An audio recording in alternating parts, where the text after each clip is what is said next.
Hello hello hello, क्या हाल चाल, क्या हाल चाल, क्या हाल चाल। नमस्कार नमस्कार नमस्कार, सत श्री अकाल, आदाब, good evening good evening good evening. कैसे हो आप सब लोग? यस, आई होप सब लोग स्वस्थ होंगे, मस्त होंगे और अपनी पढ़ाई को लगातार जारी भी रखे होंगे। यस, तो मैं हूं आपका अपना बहुत प्यारा अनुभव भैया। बच्चे प्यार से मुझे गाइडर भैया के नाम से भी जानते हैं, उसके लिए तहे दिल से धन्यवाद। और मैं आप सभी बच्चों का स्वागत करता हूं इस अमेजिंग प्लेटफॉर्म फिजिक्स वाला पे। जी हां, और आप देख रहे हैं यूपी की मोस्ट पावरफुल मैथ्स की क्लास अपने गाइडर भैया के साथ। ये मैथ्स की क्लास क्यों पावरफुल है इतनी? क्योंकि कोई भी क्लास किसी मास्टर के द्वारा पावरफुल नहीं बनाई जाती। क्लास होती है पावरफुल वहां पर प्रेजेंट, वहां पर उपस्थित अपने विद्यार्थियों के द्वारा। आप लोग बहुत पावरफुल हो, तो इस वजह से ये क्लास इतनी पावरफुल है। यस, तो अगर मैं आपको सही से सुनाई दे रहा हूं, सही से दिखाई भी दे रहा हूं, तो फटाफट से एक बार चैट पे फायर इमोजी हो जाए। यस, क्या हाल चाल, क्या हाल चाल, क्या हाल चाल। हर क्लास में जो कहता हूं, इस क्लास में भी कहूंगा, जो भरा नहीं है भावों से, बहती जिसमें रसधार नहीं। जो भरा नहीं है भावों से, बहती जिसमें रसधार नहीं, वो रक्त नहीं, वो पानी है जिसमें गणित का प्यार नहीं। और भैया कर्म करो तो फल मिलता है, कि भैया कर्म करो तो फल मिलता है, आज नहीं तो कल मिलता है, और कुआं जितना गहरा हो मीठा उतना जल मिलता है। हेलो प्रियांशु, समीक्षा, सौरभ, तुषार, भाई साहब, प्रतिमा, गौरव, शोभित, अंजलि, एकतिमा, निकुंज, प्रिंस, भाई साहब, इतने सारे बच्चे हैं। प्रगति, क्या बात है भाई। उज्जवल, ललित, खुशी, लव, शिवानी, अनुभव नाम का बच्चा भी है, शशांक, आयुष, करण, हर्ष, बॉबी, रुचि। अरे भाई साहब, मैं आपके नाम बहुत ज्यादा नहीं पढ़ पा रहा हूं। धीरे धीरे आते आते आप सभी के नाम याद हो जाएंगे, बिना स्क्रीन पे देखे मैं नाम लिया करूंगा। कोई बात नहीं, एक और शायरी के साथ बहुत ताबड़तोड़ शुरुआत करते हैं आज की क्लास की। तो शायरी कुछ इस प्रकार से है कि भैया अभी सूरज डूबा नहीं है यारो, कि अभी सूरज डूबा नहीं है यारो, जरा सी शाम तो होने दो, मैं खुद लौट जाऊंगा घर, मुझे नाकाम तो होने दो, और मुझे बदनाम करने का बहाना ढूंढता है जमाना, मैं खुद हो जाऊंगा बदनाम, पहले मेरा नाम तो होने दो, पहले मेरा नाम तो होने दो। तो क्या हाल चाल? Yes yes yes, good evening good evening good evening, नमस्कार, सत श्री अकाल, आदाब, क्या हाल चाल। ओके, अंजू, शिवांश, अभिषेक, गोविंद, प्रिंस, भाई साहब, भाई साहब, क्या बात है भाई। बहुत सारे बच्चे जुड़ चुके हैं। तो आज हम लोग पढ़ने वाले हैं संबंध और फलन पर भैया, लेक्चर नंबर 2। तो फर्स्ट लेक्चर में हम लोगों ने क्या पढ़ा था, यह भी हम लोग रिवाइज करेंगे। पहले लेक्चर में हम लोगों ने क्या देखा था, यह भी मैं आपको बताऊंगा। तो अनुभव सर आपके सामने आ चुके हैं और परिश्रम की ये हमारी क्लास स्टार्ट हो चुकी है भैया। 2027 का जो पेपर होने वाला है, इतना धमाकेदार होने वाला है, इतना गजब का जाने वाला है आप लोगों का। बस स्टार्टिंग से लेकर एंड तक भरोसा बनाए रखना। बहुत सारे डिस्ट्रैक्शंस आ सकते हैं, हो सकता है इंस्टाग्राम आपको परेशान करे, हो सकता है इधर उधर के लोग आपको परेशान करें, लेकिन उनसे बस यही कहना है कि अभी टाइम है मुझे अपना फ्यूचर बनाने का, भविष्य बनाने का, उन पे ध्यान मत देना बस। Good evening good evening good evening. तो चलिए बच्चा लोग स्टार्ट करते हैं क्लास को। सबसे पहला तो ये है टेलीग्राम चैनल, इस पे जुड़ जाना। अनुभव भैया क्या कर रहे हैं, कुछ इंफॉर्मेशन देना चाह रहे हैं क्या, कुछ नई बात बताना चाह रहे हैं क्या, कहीं पर क्लास लेने जा रहे हैं क्या, सब आपको इंफॉर्मेशन यहां पर मिल जाएगी। तो ये टेलीग्राम चैनल है, आप इस पे जुड़ सकते हैं। फिर उसके बाद अगर हम बात करें तो सबसे पहले रिकैप जरूरी है। रिकैप क्या पढ़ा था हम लोगों ने लास्ट लेक्चर में, तो जरा ध्यान से समझना। सबसे पहला लेक्चर हमारा क्या था? ए भैया जल्दी से आ जाओ, फटाफट से आ जाओ दोस्त, बिल्कुल भी जाना नहीं है कहीं। 1 घंटे 10 मिनट की 15 मिनट की क्लास होने वाली है, जाना कहीं भी नहीं है। फोकस पूरा स्क्रीन पर। हेलो हेलो, नजरें स्क्रीन पर, आ जाओ भाई फटाफट। तो यहां पर रिकैप समझ लेते हैं कि भैया लास्ट लेक्चर में हम लोगों ने क्या पढ़ा था। तो मैं आपको समझा देता हूं। यहां पर सबसे पहले हम लोगों ने समुच्चय पढ़ा था, याद है क्या आपको? समुच्चय क्या होता है? तो भैया कोई भी हमारे पास वस्तु है तो उनके सुपरिभाषित संग्रह को हम भैया समुच्चय कहते थे। जैसे प्राकृतिक संख्याओं को ले लो, तो प्राकृतिक संख्या कहां से शुरू होती थी? 1 से। तो मैंने कहा जैसे 1 2 3 4 5 6 7 8 9, तो मैंने कहा भैया प्राकृतिक संख्याओं का समुच्चय जो 10 से कम है। तो आपने कहा 1 2 3 4 5 6 7 8 9। मैंने भी कहा 1 2 3 4 5 6 7 8 9। सब बताएंगे संबंध के बारे में। हेलो हेलो, अरे भाई नाम चला गया आपका, भैया मेरा नाम ले लो, भैया मेरा नाम ले लो, सबका नाम। हेलो हेलो कार्तिक जी, उसके अलावा अर्पिता, चिंटू, दीपक, नैना, बहुत सारे बच्चे हैं, सभी के नाम लिए जाएंगे। ओए गाइडर भैया की गैंग हो आप लोग, मैं कैसे भूल जाऊंगा आप लोगों को। परेशान बिल्कुल भी नहीं होना है, सबके नाम लूंगा बस आराम से। हेलो अर्पित, आराम से, परेशान मत हो, पढ़ो। तो समुच्चय की बात हम लोगों ने करी थी। समुच्चय क्या होता था भैया कि वस्तुओं के सुपरिभाषित संग्रह को हम समुच्चय कहते थे। समुच्चयों का निरूपण, कैसे हम समुच्चय को निरूपित करते थे, रिप्रेजेंट करते थे, उसके 3 तरीके थे हमारे पास। पहला हमारे पास रोस्टर विधि थी, फिर दूसरी हमारे पास विधि थी समुच्चय निर्माण विधि। बात समझ में आ रही है? दूसरी हमारे पास कौन सी थी भैया? समुच्चय निर्माण विधि। अच्छा, फिर तीसरी हमारे पास कौन सी विधि थी? तीसरी हमारे पास विधि थी भैया जो हम लोग गोले में बनाते थे। तो तीसरी विधि के बारे में ज्यादा बात नहीं करेंगे। वो जो इस तरह से गोला बनाते थे ना, कि अगर समुच्चय ए है हमारे पास 1 2 3 4, तो हम कुछ इस प्रकार से दिखाते थे उसको कि ये हमारे पास समुच्चय क्या है? ए।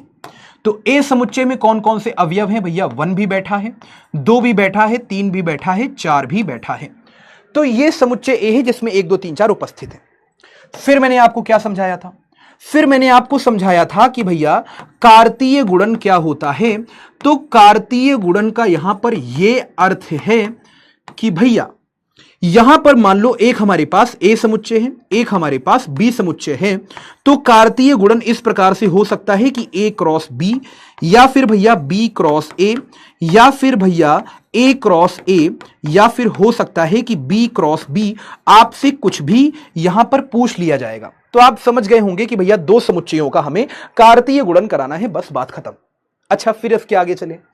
इसके आगे जब हम चले तो हमें यह समझ में आया कि यहां पर बात आती थी संबंध की। तो भैया संबंध क्या होता था? संबंध को हम लिखते थे आर के द्वारा। अब यहां पर यह समझो कि अगर एक संबंध ए समुच्चय से बी समुच्चय में जा रहा है, तो मैंने आपको यह समझाया था कि यहां पर भैया सह प्रांत क्या होता है? बी हमारे पास यहां पर सह प्रांत होता था। फिर हमने आपको यह समझाया था कि भैया जहां जहां से तीर निकला है ना, आलेखीय विधि, तो संबंध को 3 प्रकार से दर्शाते थे। सबसे पहला यहां पर रोस्टर विधि के द्वारा दर्शाते थे, फिर दूसरा हम लोग दर्शाते थे समुच्चय निर्माण विधि के द्वारा, और तीसरा हम लोग यहां पर दर्शाते थे किसी भी संबंध को भैया यहां पर आलेखीय विधि के द्वारा। बात समझ में आ रही है? तो आलेखीय विधि क्या होती थी? जैसे मान लो ये समुच्चय ए है हमारे पास और ये समुच्चय बी है। अब इनके बीच में संबंध बनना है कुछ, तो जहां जहां से तीर निकला वो क्या होते थे? प्रांत, है ना। मान लो कि कहीं कहीं से तीर निकला, जहां जहां से तीर निकलेगा, मान लो यहां भी 4 लोग बैठे थे, यहां भी 4 लोग, इसका तीर इसको लगा, इसका तीर इसको लगा, इसका तीर इसको लगा, इसका तीर इसको लगा, इसका तीर इसको लगा, मान लो। तो जहां जहां से तीर निकला वे सारे के सारे क्या कहलाते थे भैया? प्रांत कहलाते थे। वे सारे के सारे क्या कहलाते थे? प्रांत। और जहां जहां पर तीर लगता था वो सारे के सारे परिसर कहलाते थे। फिर मैंने आपको यह भी समझाया था कि भैया परिसर हमारे पास क्या होता था? भैया उप समुच्चय होता था सह प्रांत का। यह भी आपको समझना बहुत ज्यादा जरूरी है। और अगर संबंधों के कुल संख्याओं को हम देखें, बस संबंधों की कुल संख्याओं को अगर हम देखें तो कुल संबंध कितने आते थे भैया? कुल संबंध हमारे पास आते थे भैया 2 की घात यहां पर m इंटू n। बात समझ में आ रही है? m क्या है? a समुच्चय में अवयव, n क्या है? b समुच्चय में अवयव। फिर मैंने आपको यह भी समझाया था कि अगर a क्रॉस b में अवयव देखने हो तो वो होते थे m इंटू n। तो ये कुछ हमारे पास सूत्र भी थे। फिर ये सारी बातें मैंने आपको बता रखी थी, ये पिछली क्लास में हम लोगों ने पढ़ा था। तो जल्दी से एक बार चैट पे लिख दो yes sir, yes sir, yes sir. फिर हम लोग आगे चलते हैं फटाफट से। यस सर, प्रांत को डोमेन कहते हैं। जी बिल्कुल, प्रांत को डोमेन कहते हैं, रेंज को परिसर कहते हैं, को डोमेन को सह प्रांत कहते हैं। क्या बात है भाई। यस हाँ, 3 प्रकार के होते नहीं है, हम 3 प्रकार से इनको निरूपित करते हैं। तो आज हम लोग क्या पढ़ने वाले हैं? आ जाओ भाई फटाफट से। आज हम लोग क्या पढ़ने वाले हैं? सबसे पहला तो यहां पर संबंधों के प्रकार, कि भैया संबंध कितने प्रकार के होते हैं, सबसे पहला ये पढ़ने वाले हैं। फिर उसके बाद हम लोग पढ़ने वाले हैं स्वतुल्य संबंध क्या होता है, सम्मित क्या होता है और संक्रमक क्या होता है। अब जैसे यहां पर क्या लिखा है? यहां पर लिखा है सम्मित। तो ये सम्मित गलत है। सम्मित कैसे लिखना चाहिए? सम्मित हमें लिखना चाहिए पूरे मां के द्वारा, है ना। तो कैसे लिखोगे आप? फटाफट से सुनना, ओए बच्चा लोग फटाफट से सुनो। सम्मित आप ऐसे लिखोगे तो भैया स्वतुल्य संबंध, सम्मित संबंध, संक्रमक संबंध, ये पढ़ेंगे हम लोग। फिर उसके बाद भैया यहां पर तुल्यता संबंध क्या होता है, ये भी मैं आपको बताऊंगा और एनसीईआरटी के कुछ अच्छे अच्छे प्रश्न और उदाहरण भी मैं आपको बताऊंगा। Yes yes yes, hello Gannu, Mohammad Hasan, Shweta, Dolly, Vikas, Ayushi, बहुत सारे बच्चे। मैंने बोला ना, नाम मैं एक दिन में नहीं पढ़ सकता, लेकिन एक दिन जरूर पढ़ूंगा। सफलता एक दिन में नहीं मिलती दोस्त, लेकिन एक दिन जरूर मिलती है। यस, क्या बात है भाई, एआई है एआई। चलिए, क्या बात है भाई। यस, क्या बात है भाई। सर एक्टिंग नहीं करोगे? ओके, एक्टिंग नहीं करूंगा, मैं बिल्कुल भी एक्टिंग नहीं करूंगा। चलिए आगे, चलिए भाई फटाफट से चलते हैं आगे। तो अब यहां पर हम चलते हैं थोड़ा सा आगे, और अब यहां पर समझते हैं कि संबंधों के प्रकार कितने होते हैं। उससे पहले क्यों ना एक छोटा सा सवाल कर लिया जाए। आ जाओ भाई फटाफट से, उससे पहले एक छोटा सा सवाल कर लिया जाए।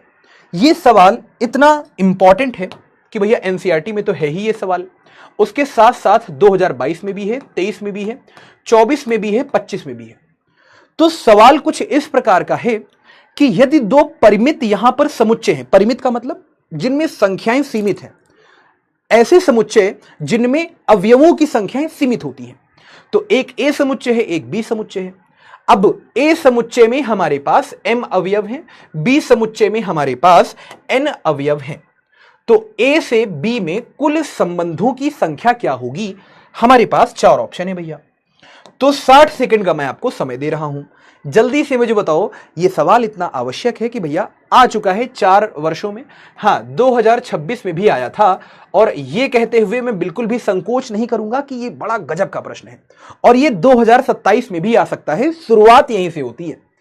तो कुल संबंधों की संख्या क्या होगी? तो ध्यान से समझना, मैंने आपको सूत्र बताया था कि भैया कुल संबंधों की संख्या यहां पर हमारे पास 2 की घात कुल संबंधों की संख्या कितनी हो जाएगी?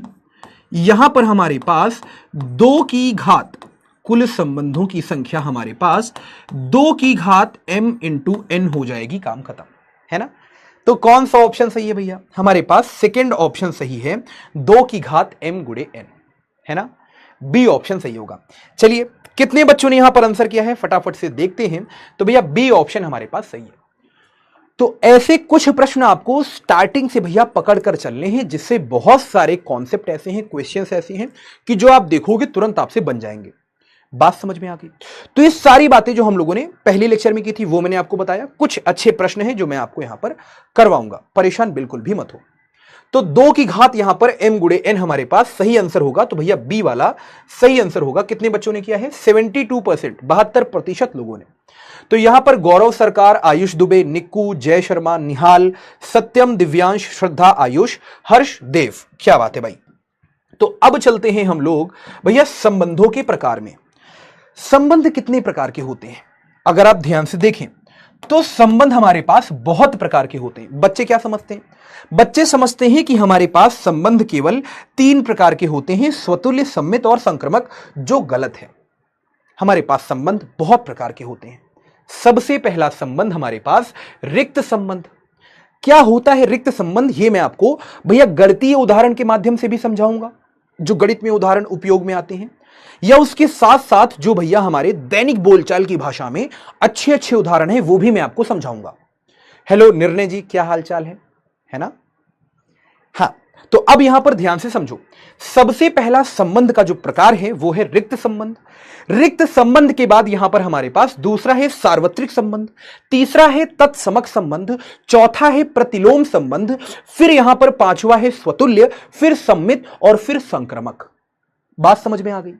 ये हमने यहां पर तुल्यता संबंध भी लिखा है। इसका अर्थ क्या है तो अभी से समझ लो। ऐसा संबंध जो भैया स्वतुल्य भी हो, जो सम्मित भी हो, जो संक्रमक भी हो। अगर कोई संबंध स्वतुल्य भी हो जाए, सम्मित भी हो जाए, संक्रमक भी हो जाए, तो उसको कहते हैं तुल्यता संबंध। यस आकांक्षा, हेलो श्रद्धा, अनामिका। चलिए, तो यहां पर संबंधों के प्रकार में सबसे पहला हम समझते हैं भैया क्या होता है रिक्त संबंध। फटाफट से समझना, रिक्त संबंध के लिए हम यहां पर थोड़ी सी चर्चा कर रहे हैं। अब जरा ध्यान से देखो, यहां पर हमारे पास रिक्त संबंध को मैंने दर्शाने के लिए एक छोटा सा उदाहरण लिया है कि मान लो कि यहां पर ए समुच्चय है 1 2 3 4, और संबंध कहां से कहां में जा रहा है? संबंध जा रहा है भैया ए समुच्चय से ए समुच्चय में। तो हमने क्या किया, हमने यहां पर सबसे पहले भैया ए समुच्चय यहां पर बनाया। किस प्रकार से बनाया? इस प्रकार से ए समुच्चय बनाया और ए समुच्चय यहां पर भी बनाया। अब जरा ध्यान से देखना, ये हमारे पास ए समुच्चय, ये भी हमारे पास ए समुच्चय है ना। इस समुच्चय में भैया 1 बैठा है, 2 बैठा है, 3 बैठा है, 4 बैठा है। इस समुच्चय में भी 1 बैठा है, 2 बैठा है, 3 बैठा है, 4 बैठा है। अब अगर आप ध्यान से देखो तो यहां पर हमको ये भैया कुछ दिया गया है। ये क्या है हमारे पास कि भैया संबंध दिया है a, b, a minus b जो है वो 10 के बराबर। अच्छा, ये संबंध किस विधि के द्वारा दिया गया है? अगर आप देखें तो ये संबंध हमें दिया गया है भैया समुच्चय निर्माण विधि के द्वारा। ये कौन सी विधि है? ये हमारे पास समुच्चय निर्माण विधि है। अच्छा, और समुच्चय निर्माण विधि से मैं इसको किस में बदल रहा हूं? मैं इसको बदल रहा हूं आलेखीय विधि में। तो अब जरा ध्यान से सुनना और समझना, ये आलेखीय विधि है। अच्छा, अब हम क्या करेंगे यहां पर? ध्यान समझना, अब हम यहां पर क्या करने वाले हैं, बहुत ध्यान से समझो। हम यहां पर क्या करने वाले हैं? अब वही खेलेंगे तीर तीर, एक का तीर इसको लगेगा, एक का तीर इसको लगेगा, एक का तीर इसको लगेगा। अब जरा ध्यान से देखो तो ए से ए में संबंध जा रहा था, इस वाले समुच्चय में भैया छुटका वाला ए पाया जाएगा और इस वाले समुच्चय में छुटका वाला बी पाया जाएगा। संबंध यहां पर क्या है? संबंध यहां पर है ए माइनस बी भैया 10 के बराबर है। बात समझ में आ रही है? अब ये सोचो ए यहां पर क्या क्या हो सकता है? 1 भी हो सकता है, 2 भी हो सकता है, 3 भी हो सकता है, 4 भी हो सकता है। छोटा वाला ये तो कुछ भी हो सकता है, 1 भी, 2 भी, 3 भी, 4 भी। तो हमने क्या किया यहां पर, सबसे पहले हमने ए को रखा 1। जैसे ही ए को हमने 1 रखा तो सोचो हमें क्या मिलेगा? यहां पर मिलेगा 1 माइनस का b बराबर 10। मतलब 1 में से 10 गया तो ये b के बराबर, यानी b हमको मिलेगा -9। बात समझ में आ रही है? तो 1 से तीर लगेगा और वो ढूंढेगा -9 को। अरे बाप रे बाप, अरे बाप रे बाप, -9 तो कहीं मिल ही नहीं रहा है। इसका मतलब 1 से तीर नहीं निकलेगा। अच्छा, वैसे ही जैसे ही आपने यहां पर a को 2 रखा तो आप समझ गए होंगे यहां पर b क्या हो जाएगा? -8। तो भैया 2 से तीर निकलना चाहेगा, ढूंढेगा -8 को। मिला क्या? मिला क्या? मिला क्या? नहीं मिला। 2 से तीर नहीं निकलेगा। फिर वैसे ही जैसे आपने a को 3 रखा तो यहां पर b क्या हो जाएगा? b हो जाएगा -7। तो भैया 3 से जो तीर निकलेगा वो ढूंढेगा कि -7 तो कहीं नहीं है, -7 तो कहीं नहीं है, कहीं नहीं है। 3 से भी तीर नहीं निकलेगा। वैसे ही 4 से भी तीर नहीं निकलेगा। इसका मतलब भैया किसी भी अवयव में से तीर नहीं निकला। यहां पर किसी में से भी तीर नहीं निकला, यहां पर किसी को भी नहीं लगा। मतलब हम ये कहेंगे कि यह संबंध हमारे पास कैसा है? रिक्त संबंध। तो रिक्त संबंध की परिभाषा क्या है? कि ऐसा संबंध जिसमें कोई भी हमारे पास भैया अवयव ना ही उपस्थित हो। आप ध्यान से देखो, यहां पर किसी भी अवयव में से तीर निकला? हमने देखा नहीं निकला। तो ये क्या है हमारे पास? रिक्त संबंध का उदाहरण है। जैसे एक एग्जांपल मैं आपको और देता हूं, बहुत शानदार उदाहरण। ये वाला पेज नहीं यूज करते हैं मेरे हिसाब से, ये वाला पेज बच्चों की आंखों में लगता है। लास्ट टाइम मेरे पास आया था ये, तो ये वाला पेज हम यूज करेंगे। ठीक है, अब जरा ध्यान से सुनना, अब जरा फोकस होके सुनना। क्या सुनाना चाह रहा हूं मैं? एक रिक्त संबंध का बहुत प्यारा सा अच्छा सा उदाहरण। वो उदाहरण क्या है कि यहां पर उदाहरण में ले रहा हूं रिक्त संबंध का, कि मान लो कि हमारे पास ए समुच्चय है। ए समुच्चय क्या है हमारे पास? कि यहां पर मोहन बैठा है, यहां पर सोहन बैठा है और यहां पर बैठा है गोलू। बात समझ में आ गई? और यहां पर हमारे पास एक बी समुच्चय है। बी समुच्चय में यहां मान लो रोहन बैठा है, यहां पर हमारे पास साहिल बैठा है और यहां पर हमारे पास बैठा है मोलू। अब संबंध क्या बन रहा है मालूम है? संबंध बन रहा है इस प्रकार से कि a, b अगर यहां बैठे हैं तो भैया a पाया जा रहा है समुच्चय a में, b पाया जा रहा है समुच्चय b में। मतलब मैं यहां पर समुच्चय निर्माण विधि का उपयोग कर रहा हूं। कि जो छोटा वाला ए है वो बड़े वाले ए में पाया जा रहा है, मतलब जो अवयव ए है वो समुच्चय ए में पाया जा रहा है, जो अवयव बी है वो समुच्चय बी में पाया जा रहा है। और यहां पर मैं लिख रहा हूं कि जो ए है वो पति है बी का जो ए है वो पति है वो पति है बी का। अब बताओ संबंध कैसा है अब बताओ ये संबंध कैसा है और तीनों कैसे हैं? स्ट्रेट। स्ट्रेट का मतलब समझते हो? सर ये क्या बोल दिया आपने? सर स्ट्रेट का मतलब सीधा नहीं। स्ट्रेट का मतलब जैसे कोई लड़का अगर स्ट्रेट है, एलजीबीटीक्यू भी होता है हमारे पास। हाय राम सर ये सब क्या बोल रहे हो आप? अरे इंडिया में अलाउड है बात करना, ये सब कोई दिक्कत नहीं है। तो जैसे कोई अगर स्ट्रेट है तो स्ट्रेट का मतलब है कि भैया कोई लड़का अगर स्ट्रेट है तो वो लड़की से प्यार करेगा, उसी से शादी करेगा। और कोई अगर लड़की स्ट्रेट है तो वो भैया लड़के से प्यार करेगी, उससे शादी करेगी। ठीक है? तो सर अच्छा संबंध है तो अब ये सारे के सारे स्ट्रेट है, सारे के सारे स्ट्रेट है। ठीक है? तो अब मैं यहां पर काम करता हूं, यहां पर ए बनाता हूं और यहां पर बी बनाता हूं, है ना? ए में कौन बैठा है? मोहन। तो यहां लिखूंगा मोहन, यहां लिखूंगा सोहन और यहां लिखूंगा गोलू। अब एक बात बताओ, ठीक है? यहां रोहन, यहां साहिल। अब यहां पर शादी करवाओ तुम लोग। अब तुम लोग बनोगे यहां पंडित अब यहां शादी करवाओ तुम लोग नो मैरिज। अब यहां शादी कराओ। चलो भैया, मोहन की शादी हो गई रोहन से। गलत बात है, तीनों स्ट्रेट हैं। मोहन की शादी किससे होगी बताओ जल्दी से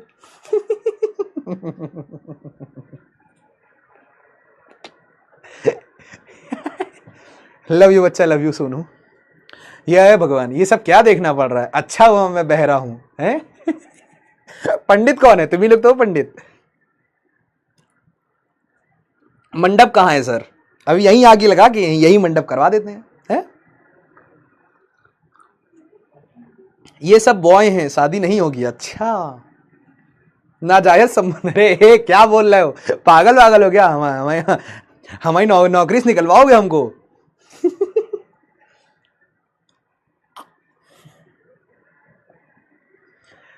सर दावत कहाँ है? देखो चपड़गंजू दावत मांग रहा है। अरे नालायक, पहले शादी तो करवाओ, दावत तो बाद में मांगना। सर पंडित आप हो, हम ना।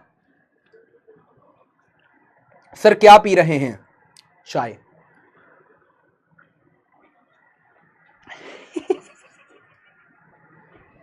गाइडर भैया पंडित।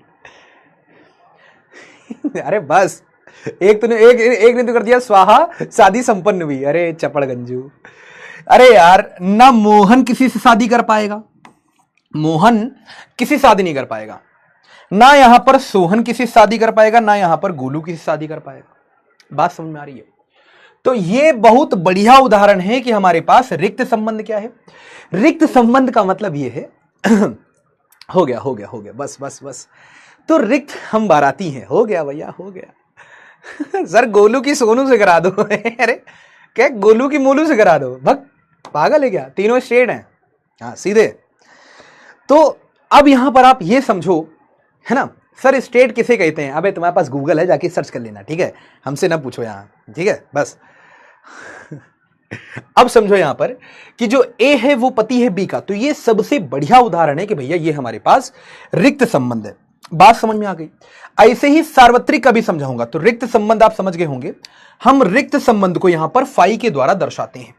मतलब ऐसा संबंध जिसमें कोई भी अवयव उपस्थित ना हो, वो हमारे पास क्या हो गया भैया? हमारे पास वो रिक्त संबंध हो जाएगा। बात समझ में आ रही है? अच्छा, अब यहां पर चलते हैं सार्वत्रिक संबंध पे। किस पे चलते हैं? सार्वत्रिक संबंध पे। तो सबसे पहले यहां पर देखो छोटा सा कॉन्सेप्ट यूज हो रहा है, ये लिखा हुआ है कुछ। तो कितने बच्चे जानते हैं कि इसे हम क्या कहते हैं? जैसे यहां पर आप देखो तो मॉड कहते हैं, मॉड हिंदी में, सॉरी इंग्लिश में मॉड कहते हैं और हिंदी में हम इसको कहते हैं मापांक। तो जरा ध्यान से देखो, यहां पर मापांक फलन का उपयोग किया गया है। कोई मुझे बता सकता है क्या कि मापांक फलन का उपयोग क्या होता है? मैं आगे डिटेल में बताऊंगा, चलो मैं यहां पर डिटेल में बता देता हूं, लेकिन बेसिक सा क्या यहां पर कार्य है मापांक फलन का। Yes, modulus. क्या बात है भाई, यस सर, हमें भी चाय पार्सल कर दो। दे इधर देखो, चाय वह नहीं करेंगे हम, पैसा कटता है इसका 5 रुपया। हाँ, अब सुनो जरा ध्यान से, मापांक फलन क्या होता है। जैसे मान लो ये मापांक फलन, ये बिल्कुल आप सोचो ये तुम्हारी क्लास के मैथ्स के मास्टर के तरीके है। हमको कोई ना सोच लेना, हाँ, वरना यहीं उठा के दही मारेंगे हम। अपने स्कूल के मैथ्स के क्लास के मास्टर, क्या बोल गया हमें, अपने स्कूल के मैथ्स के मास्टर के बारे में सोचो जो आपकी क्लास में पढ़ाते हैं। स्कूल वाले मैथ्स के टीचर के बारे में सोचो। जब कोई लड़की काम करके नहीं आती है तो मैथ्स के मास्टर, हमारे समय में भी यही होता था, हम भी तुम्हारे तरीके सताए गए हैं। क्या होता था, मैथ्स के मास्टर कहते थे लड़की से, अरे रानी बिटिया आप करके नहीं आई हैं सवाल, कोनो बात नहीं है, आप कल कर लाइएगा। बहुत प्यार से बोलते थे। और हमारे समय में यह होता था कि अगर कहीं कोई लड़का नहीं करके लाया है क्वेश्चन, आ हा हा हा, 20 क्वेश्चन दिए थे रानी बिटिया ने, 20 में से 20 नहीं किए, कोई बात नहीं बेटा तुम कल कर लाना। और अगर कहीं हमारे लड़का गधा ने, मास्टर क्या कहते हैं, रानी बिटिया लड़का गधा, तो लड़के गधे ने अगर कहीं क्वेश्चन नहीं किया, मान लो 20 क्वेश्चन थे, 19 कर लिए, एक नहीं किया, ही आओ। अब भाई साहब जो सर होता था टांगों के बीच में फंसाते थे, और फिर शर्ट जो पहन के आते थे उसकी बाहों को ऊपर करते थे, और दे किल्ली दे घुसा दे, अरे भाई साहब, हो हे भगवान। तो वो पास में, यू आर राइट सर, मुझे मालूम है ना। तो भाई साहब ये मापांक फलन भी वैसा ही है, ये भेदभाव करता है, ये भेदभाव करता है मापांक फलन। ये कैसे भेदभाव करता है, अगर मान लो इसके अंदर हमने 2 बिठा दिया तो ये क्या है, पॉजिटिव है, ये क्या है, धनात्मक, तो ये समझो कि ये रानी बिटिया है। ये कहेगा अच्छा आप तो पहले से ही रानी बिटिया हो। रानी बिटिया का मतलब अब यहां पर कैसे आप रिलेट करोगे, मतलब ये धनात्मक है पहले से ही, तो ये कहेगा जाओ जाओ जाओ, तुम तो पहले से ही धनात्मक हो यार, तुम तो पहले से ही धनात्मक हो, है ना, तुम तो पहले से धनात्मक हो, क्या जरूरत है तुमको, तुम तो पहले से धनात्मक हो, जाओ। लेकिन जैसे ही -2 दिखा मापांक फलन को कि यार हमारे अंदर -2 बैठा है, ही आओ बुलाएगा और घसीट के थप्पड़ लगाएगा। थप्पड़ लगाने का मतलब है एक निगेटिव और दे देगा अपने पास से, माइनस पहले से ही था इसके पास, अपने पास से एक माइनस और दे दिया, तो माइनस माइनस प्लस हो गया। तो आपको ऐसा समझना है कि मापांक फलन के अंदर अगर प्लस का 5 बैठा है तो प्लस का 5 हमको मिलेगा, लेकिन अगर गलती से माइनस का 5 बैठ गया तब भी हमको प्लस का 5 ही मिलने वाला है। यह बहुत बेसिक सी बात है मापांक फलन की। अब यहां पर भैया समुच्चय ए क्या था, 1 2 3 4, और संबंध जा रहा था ए समुच्चय से ए समुच्चय में। अब जरा ध्यान से समझना आप लोग, ये हमारे पास ए समुच्चय, वैसे ही ये हमारे पास ए समुच्चय। अब जरा ध्यान से आप लोग देखें, ये ए समुच्चय, ये भी ए समुच्चय। यहां पर क्या बैठा था, यहां बैठा था 1, यहां 2, यहां 3, यहां 4, यहां पर बैठा था 1, यहां 2, यहां 3, यहां 4 है ना। तो अब आप ये समझो कि भैया इस वाले ए समुच्चय में छोटा वाला ए पाया जाएगा, इस वाले ए समुच्चय में छोटा वाला बी पाया जाएगा, दोनों के बीच में संबंध बन रहा है। अब संबंध क्या है कि a माइनस बी का मापांक 0 या 0 से बड़ा है, तो आपने यहां पर संबंध लिखा कि a माइनस बी का मापांक 0 या 0 से बड़ा है। तो सबसे पहले आपने क्या किया, a को आपने लिया 1, फिर लिया 2, फिर लिया 3, फिर लिया 4। अब आपने a को यहां पर 1 ले लिया, a को यहां पर आपने 1 ले लिया।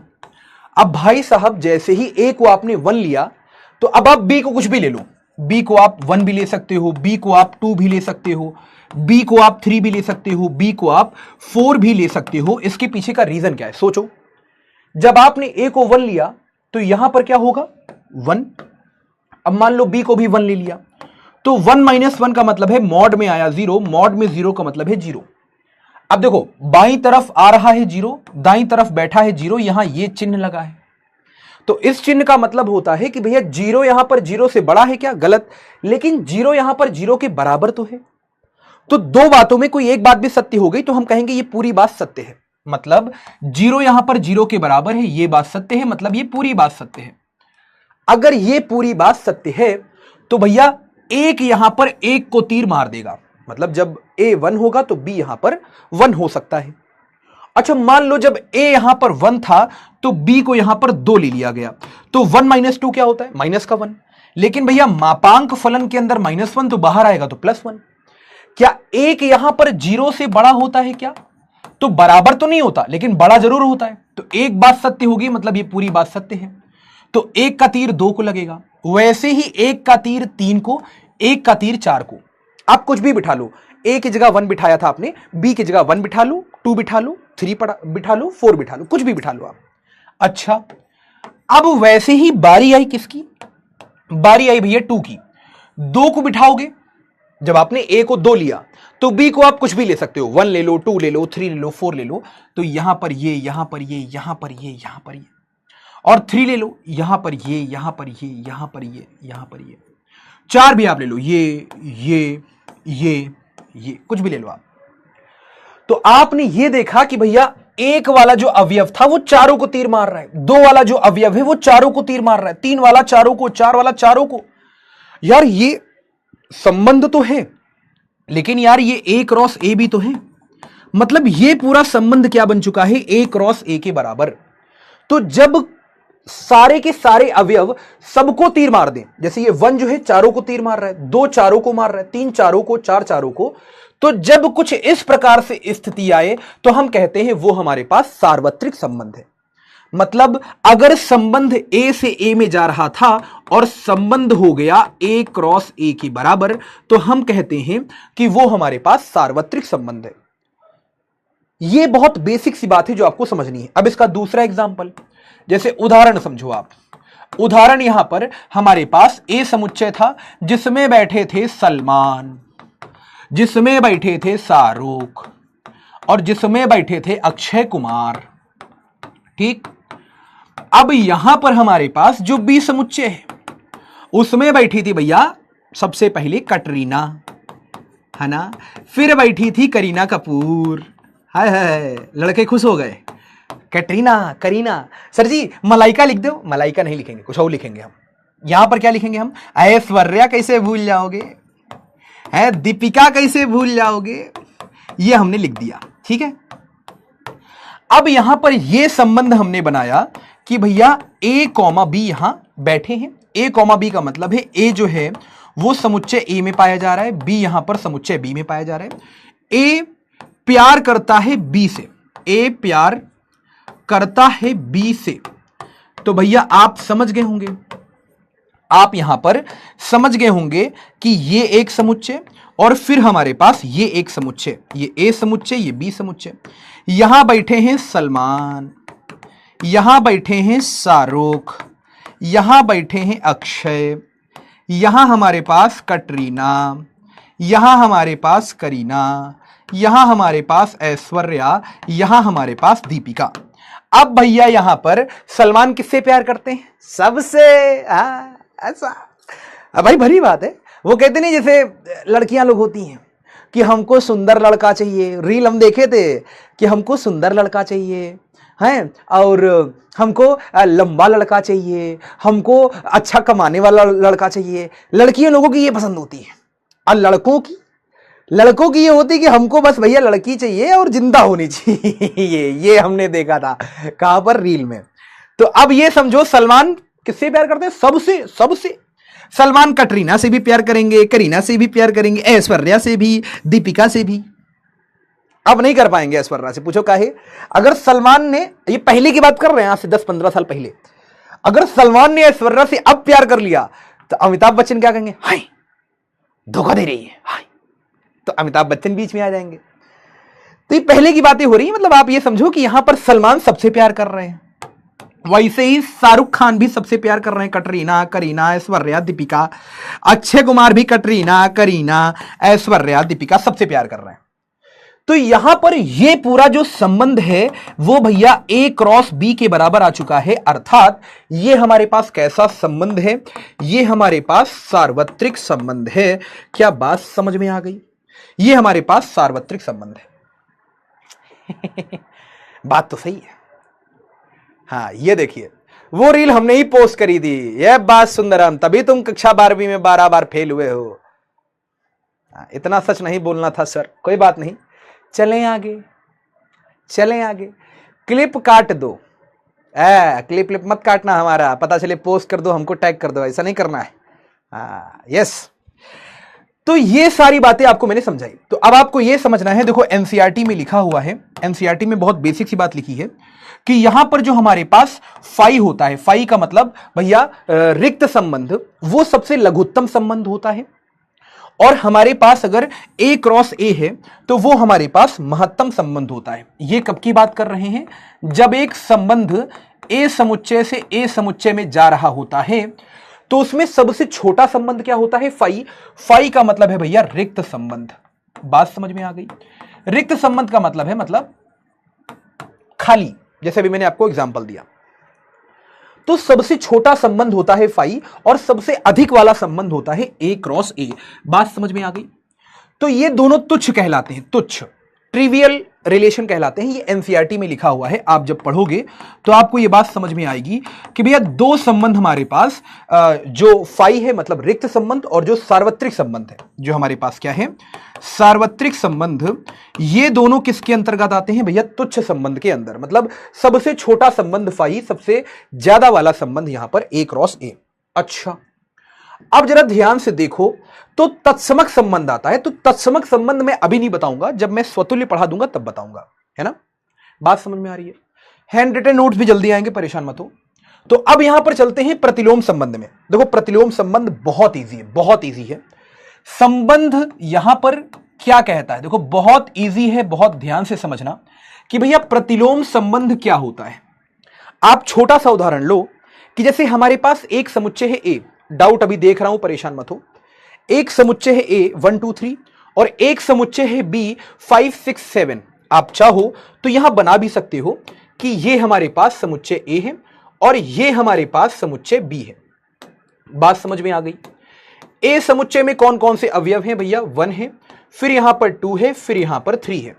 B समुच्चय में यहां 5 है, यहां पर 6 है, यहां पर 7 है।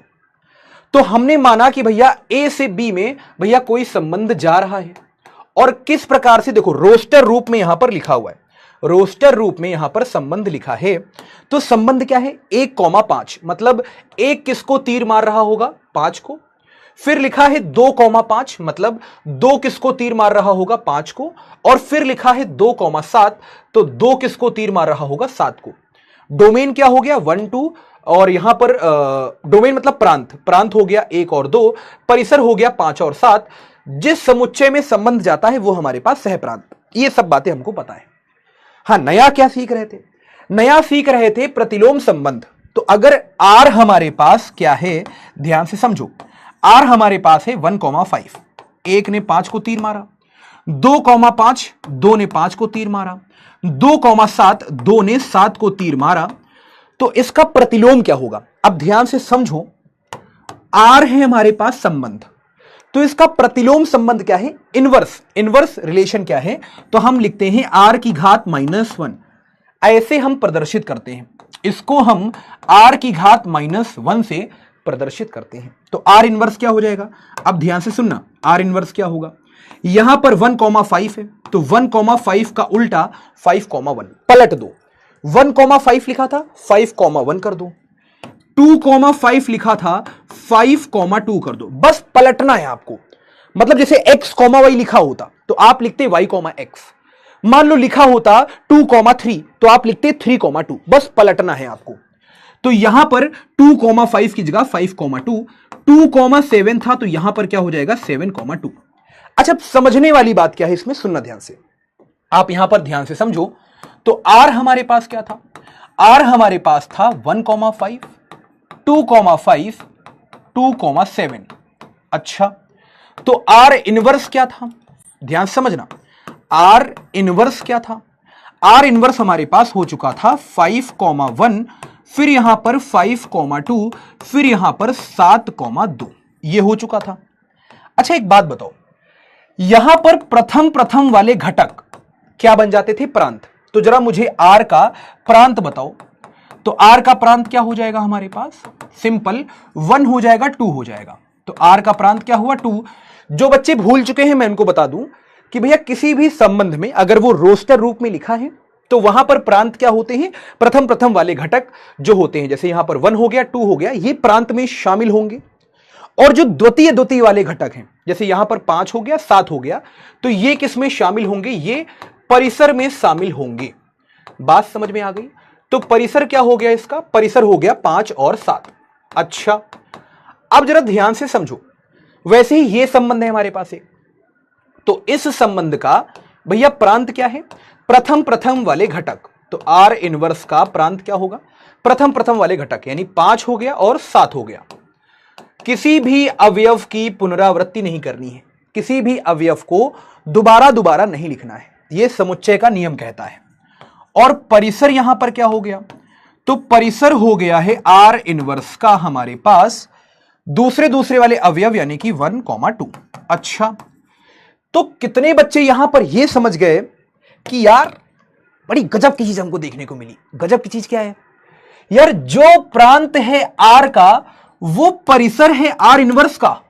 उड़ी बाबा, 1,2 1,2 बराबर है रे बाबा।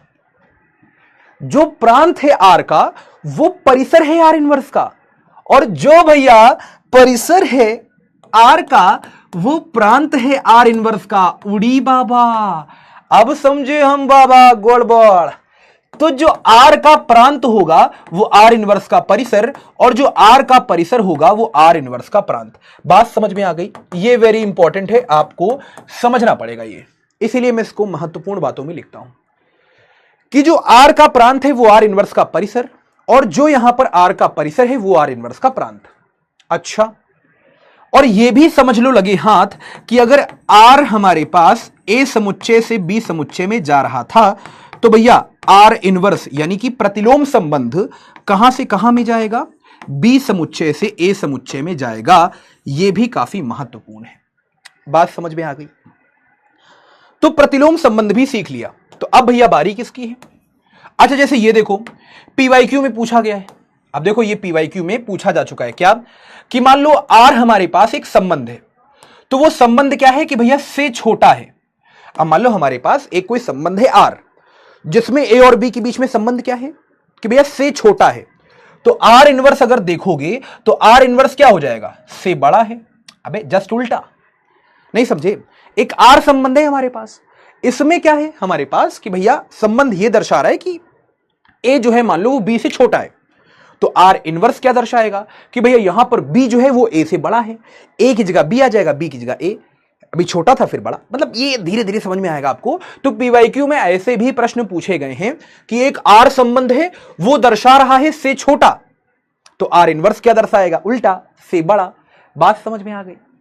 तो ये बहुत बेसिक बेसिक सी बातें हैं। हेलो लवी हूं, क्या हाल चाल हैं आपके? तो जल्दी से एक बार अगर यहां तक की कॉन्सेप्ट समझ में आ गया लिखो यस सर। फिर हम लोग चलते हैं अपने बेहतरीन भैया संबंधों की तरफ। रिफ्रेश कर दीजिए एक बार चैट। तो फिर हम लोग चलते हैं यहां पर अपने बेहतरीन संबंधों की तरफ जिनका नाम है भैया, अब यहां पर बारी आती है, कौन कौन सी बारी आती है? अब यहां पर बारी आती है स्वतुल्य संबंध की, फिर यहां पर बारी आती है सम्मित संबंध की। बात समझ में आ रही है? फिर यहां पर बारी आती है भैया संक्रामक संबंध की। तो हम लोगों ने क्या क्या पढ़ लिया? रिक्त संबंध पढ़ चुके हैं, सार्वत्रिक पढ़ चुके हैं, प्रतिलोम पढ़ चुके हैं, तत्समक मैं आपको सिखाऊंगा स्वतुल्य के बाद। क्या बात है भाई, क्लियर है, क्लियर है, सैल्यूट है यार, गुड। क्या बात है भाई, क्या बात है, क्या बात है भाई। अभी डाउट भी देखूंगा मैं, परेशान बिल्कुल भी मत होइए। यस ओके सर, आपकी हैंड राइटिंग बहुत अच्छी है, बहुत मेहनत करी है हमने इसके पीछे। हाँ डाउट चेक कर लो। अरे करते हैं यार। सह प्रांत किसे कहते हैं? अबे चपड़ गंजू, अगर संबंध जा रहा था ए समुच्चय से बी समुच्चय में, तो आप ये प्रश्न पूछो खुद से कि संबंध किस समुच्चय में जा रहा है, तो आपका जो भेजा है, भेजा दिमाग, वो चीख चीख कर कहेगा कि भैया संबंध ए समुच्चय से बी समुच्चय में जा रहा है। किस समुच्चय में संबंध जा रहा है, किस समुच्चय में, बी समुच्चय में संबंध जा रहा है, यही आपका सहप्रांत। बात समझ में आ गई। ये बहुत छोटी छोटी बातें हैं जो आपको याद रखनी है। चलो, तो अब बारी है स्वतुल्य की। अब यार यहां से ये इंपॉर्टेंट चालू हो गया, बहुत ज्यादा इंपॉर्टेंट।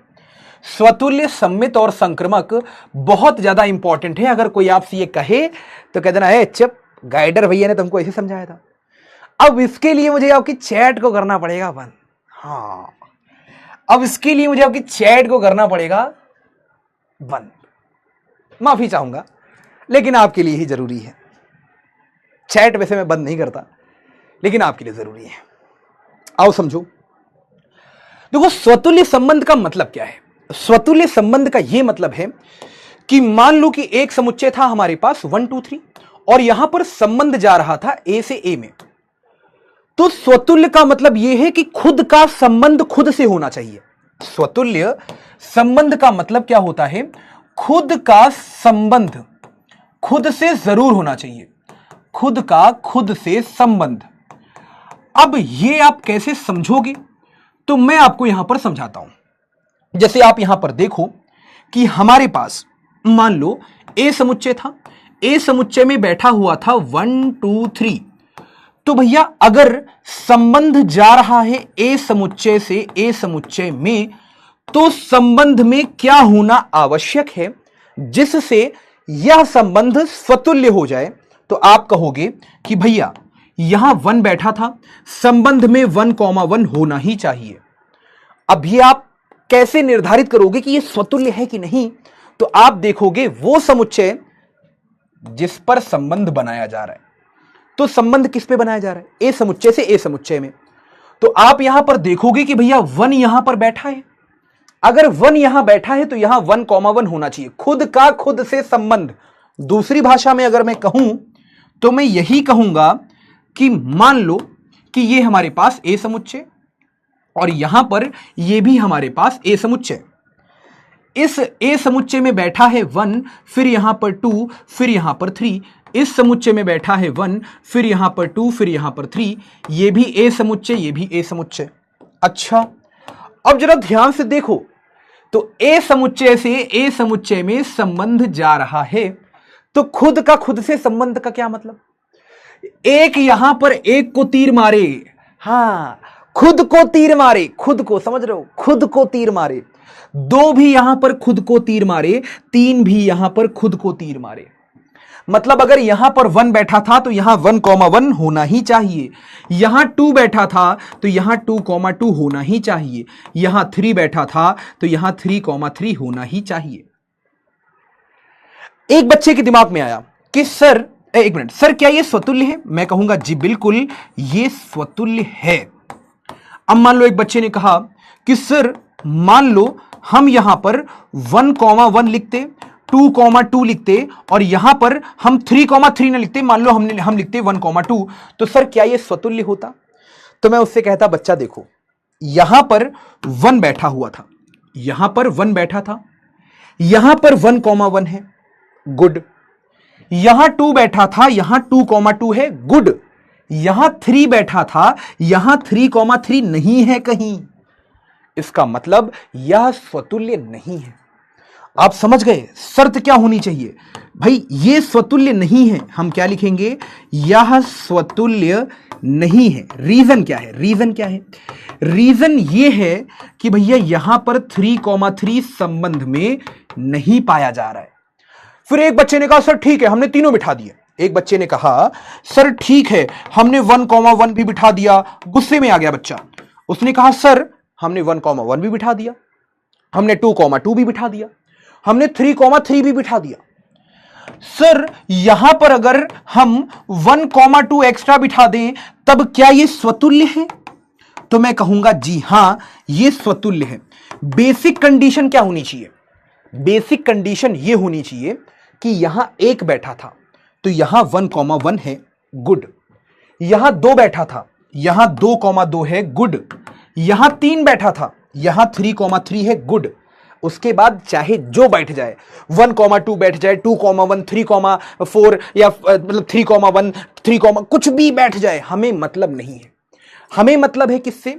अगर यहां 1 है तो यहां 1,1, यहां 2 है तो यहां 2,2, यहां 3 है तो यहां 3,3, बस हमें इससे मतलब है। तो ध्यान से देखो, ये जो संबंध यहां पर बनाया गया है 1,1, 2,2, 3,3, क्या ये स्वतुल्य है? जी हां, स्वतुल्य है। क्यों? यहां 1 था तो यहां 1,1, यहां 2 था तो यहां 2,2, यहां 3 था तो यहां 3,3, ये स्वतुल्य। उसके आगे कुछ भी बैठ जाए हमें नहीं मतलब है। जैसे आप यहां पर ये देखो, ये वाला संबंध देखो, तो इस वाले संबंध से आपको यह समझ में आएगा कि यहां 1 था तो यहां 1,1, यहां 2 था तो यहां 2,2, यहां 3 था, यहां तो 3,3 है ही नहीं। इसका मतलब यह स्वतुल्य नहीं है। मतलब आप यह समझ गए कि अगर आलेखीय विधि में हमको समझना है कि स्वतुल्य संबंध क्या होगा, तो भैया खुद का तीर खुद को लगना ही चाहिए। हां, बाकी किसी और का तीर किसी और को लग जाए हमको उससे मतलब नहीं है। मान लो एक का तीर लग जाता 2 को, एक का तीर लग जाता 3 को, 2 का लगता 3 को, तो क्या यह स्वतुल्य होता? हां, होता।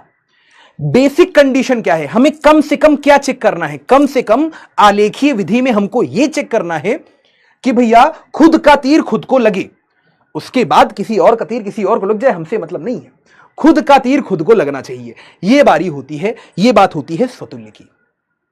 अच्छा, अब देखो, आलेखीय विधि में पहचान गए, रोस्टर विधि में पहचान गए। अगर समुच्चय निर्माण विधि में आएगा, या जो आपको एनसीईआरटी के प्रश्नों में मिलने वाला है, या प्रमेय में मिलने वाला है, थ्योरम्स में, या फिर आपके प्रश्न पत्र में, मतलब जब आपका बोर्ड का पेपर आएगा उसमें जो प्रश्न मिलने वाला है, उसमें क्या उपयोग होगा? उसमें यह उपयोग होगा कि भैया हमको संबंध में चेक करना होता है x, x बैठा है कि नहीं बैठा है। अब आप परेशान हो गए, सर x, x का मतलब क्या है? x, x का मतलब यह है कि भाई जैसे आप ये समझो कि यहां पर इस वाले समुच्चय में x पाया जा रहा है, इस वाले समुच्चय में मान लो y पाया जा रहा है। तो x, x का मतलब क्या है कि अगर x का मान यहां पर 1 होगा तो संबंध में 1,1 पाया जाना चाहिए। अगर यहां पर x का मान 2 होगा तो संबंध में 2,2 पाया जाना चाहिए। मतलब जो यहां पर पहले स्थान पे है वही यहां पर दूसरे स्थान पे पाया जाना चाहिए। और यह ऐसा नहीं होना चाहिए कि केवल 1 के लिए हुआ, 2 के लिए हुआ, 3 के लिए बात सत्य नहीं है। ऐसा नहीं होना चाहिए। मतलब 1,1 पाया गया, 2,2 पाया गया, 3,3 नहीं पाया जा रहा तो भैया स्वतुल्य हो गया। नहीं, 1,1 भी पाया जाना चाहिए, 2,2 भी पाया जाना चाहिए, 3,3 भी पाया जाना चाहिए। अगर समुच्चय ए में 1, 2, 3 पाए जा रहे हैं तो कुल मिला के खुद का संबंध खुद से। तो लिखते कैसे हो कि यहां पर हमारे पास x, x भैया संबंध में पाया जाना चाहिए, x, x संबंध में पाया जाना चाहिए। और ये किसके लिए बात हो रही है? कुछ कुछ अवयवों के लिए कि सारे अवयवों के लिए? तो हम कहेंगे सारे अवयवों के लिए। तो हमने यहां पर फॉर ऑल का चिन्ह लगाया। जब भी आप उल्टा ए बनाते हो मतलब फॉर ऑल, सभी के लिए, तो यहां पर सभी के सभी x जितने भी ए में पाए जा रहे हैं। जैसे मैं उदाहरण लेता हूं, उदाहरण कि भैया यहां पर अगर ए समुच्चय है हमारे पास 1, 2, 3, 4 और यहां पर एक संबंध बनाया गया, मान लो 1,1, फिर यहां पर 1,2, फिर यहां पर 2,1, फिर यहां पर 2,2, फिर यहां पर 3,1, फिर यहां पर 3,3, फिर यहां पर 4,1, फिर यहां पर 4,2, फिर यहां पर 4,3, फिर यहां पर 4,4। तो क्या यह स्वतुल्य है?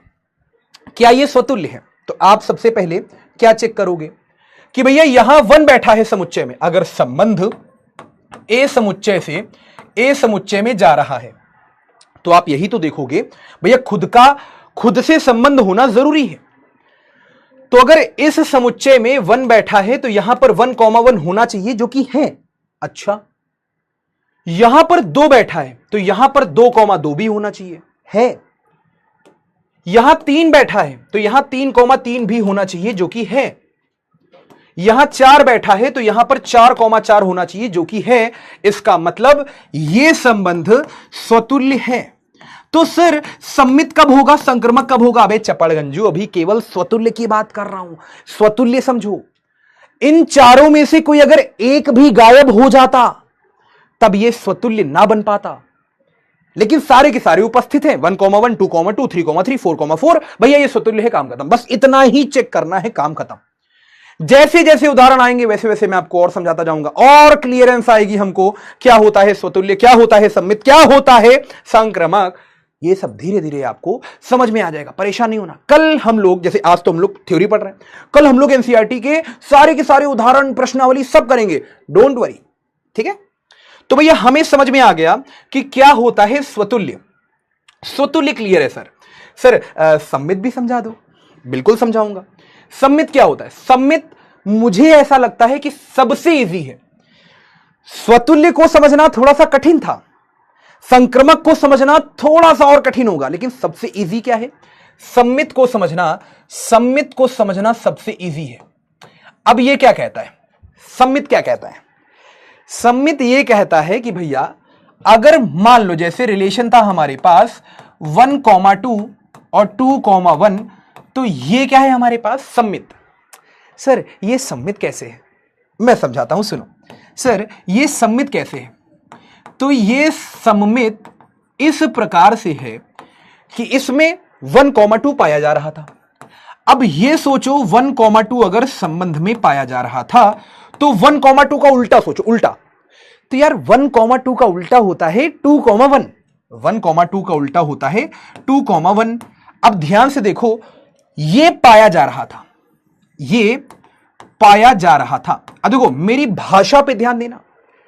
अगर आपने मेरी भाषा पे ध्यान दे लिया तो आप यही कहोगे कि सर अब तो कुछ कठिन बचा ही नहीं। मैंने क्या बोला कि यदि 1,2 संबंध में पाया जा रहा था, ठीक है, और 2,1 संबंध में पा लिया जाए, यहां शर्त लगती है, यहां शर्त लगती है। ऐसे नहीं कि अपने मन से मान लिया कि अगर समुच्चय में ये थे तो ये पा, नहीं, यहां शर्त लगती है क्या कि अगर भैया 1,2 पाया जा रहा था, शर्त किस बात पे लगती है कि पहले कोई पाया जा रहा था। अगर 1,2 पाया जा रहा था तो 2,1 पा लिया जाए। अब ऐसे नहीं आपको मन से सोचना है कि यार मान लो अब इसमें कहीं 3,1 पाया जा रहा था तो 1,3 भी पाया जाए। कहां पाया जा रहा है 3,1?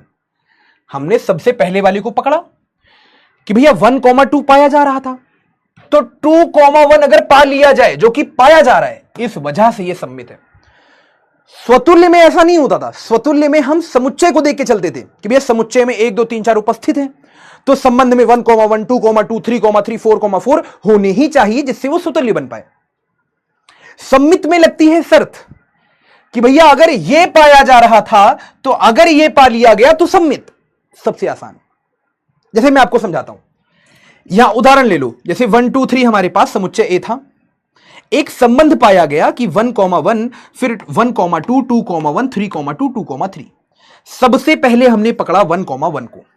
यार एक बात बताओ, 1,1 सम्मित के किसी काम का नहीं। पूछो क्यों? यार 1,1 का उल्टा करो, तुम करो उल्टा, करो उल्टा। 1,1 का उल्टा करो तो 1,1 ही तो आएगा। 1,1 का उल्टा करो तो 1,1 ही आएगा, मतलब 1,1 हमारे कोई काम का नहीं है। हां यही समझाना चाह रहा हूं, धीरे धीरे समझ में आएगा। 1,1 हमारे किसी भी काम का नहीं है। क्यों? यार इससे पहचान थोड़ी ना हो पाएगी कि सम्मित है कि नहीं है। क्यों? यार 1,1 हमें क्या दे रहा है भाई? 1,1 बैठा है संबंध में, इसका उल्टा करोगे 1,1, कोई फायदा हुआ नहीं। तो आपको यह समझना है कि जब भी बात होती है सम्मित की तो आप अलग अलग अवयवों को ढूंढो। मतलब जैसे 1,1, 2,2, 3,3 इस पे ध्यान मत दो। ध्यान किस पे दो? हाँ, जैसे यहां बैठा है 1,2। अब आपने कहा अच्छा संबंध में बैठा है 1,2, तो अगर संबंध में 2,1 पा लिया गया तो यह सम्मित है। लेकिन अभी सम्मित में टिक मत कर देना, अभी सबको चेक करना है, सबको। फिर आपकी कहानी आगे बढ़ी। अब अपना समय मत वेस्ट करो कि भैया 1,2 बैठा था तो 2,1 बैठा है, तो अब हम 2,1 चेक करेंगे। अबे 2,1 का उल्टा 1,2 है तो यहां पर ये जोड़ा जो है वो चेक हो गया। अब जोड़े पे मत जाओ, अब आगे बढ़ो। 3,2 बैठा है, सर 3,2 का उल्टा होता है 2,3। हां सर 2,3 बैठा तो है सर, मतलब सारे के सारे अवयव चेक हो गए। यस, ये सम्मित है। अच्छा, ये सम्मित नीचे वाला नहीं है। क्यों? 1,1 पे हमें फोकस ही नहीं करना। अरे यार 1,1 बैठा है, इसका उल्टा भी 1,1 बैठा है। हाँ, फोकस 2,2 पे भी नहीं करना, कोई फायदा नहीं। फोकस देखो यहां देखो 2,1, सिर्फ 2,1 का उल्टा होता है 1,2। अबे बैठा है, देखो बगल ही में बैठा, बगल ही में बैठा है, बच गया, ये जोड़ा बच गया। यहां पकड़ लिए गए। 3,2 बैठा था, 3,2 का उल्टा होता है 2,3, 3,2 का उल्टा होता है 2,3, नहीं बैठा है, इसका मतलब सम्मित नहीं होगा। कारण क्या है इसके पीछे का?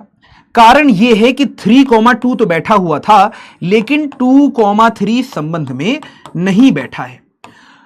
तो सम्मित के लिए आपको कहीं और नहीं जाना है, वहीं संबंध को पकड़ो, हर एक अवयव को चेक करो कि भैया तुम बैठे हो, तुम्हारे उल्टा वाला बैठा है कि नहीं बैठा, तुम बैठे हो, तुम्हारा उल्टा वाला बैठा है कि नहीं बैठा। हाँ, समय अपना मत वेस्ट करना, 1,1 2,2 इन सब पे समय मत वेस्ट करना, जो अलग अलग वाले हैं उन पे समय अपना देना। हाँ, स्वतुल्य के लिए दिमाग लगाना पड़ सकता है दोस्त, कि समुच्चय ए में 1 2 3 4 5 बैठे थे, कितने बैठे थे? 5। अब देखो फिर से रिवाइज करा रहा हूं, स्वतुल्य में समुच्चय ए में स्वतुल्य के लिए क्या होगा कि मान लो समुच्चय ए में 1 बैठा है, 2 बैठा है, 3 बैठा है, 4 बैठा है, 5 बैठा है। तो अब आप यहां पर संबंध में क्या चेक करोगे स्वतुल्य के लिए कि 1,1 भी होना चाहिए, 2,2 भी। अब यहां खुद से दिमाग लगाना पड़ रहा है। सम्मित में क्या है, सामने ही तो है सब कि है 2,2 है, हटाओ भगाओ, कुछ नहीं मिलने वाला, 1,1 से कुछ नहीं मिलने वाला। हाँ, 2,1 से मिल सकता है। तो 2,1 अगर संबंध में है तो 1,2 भी होना चाहिए, जो कि है।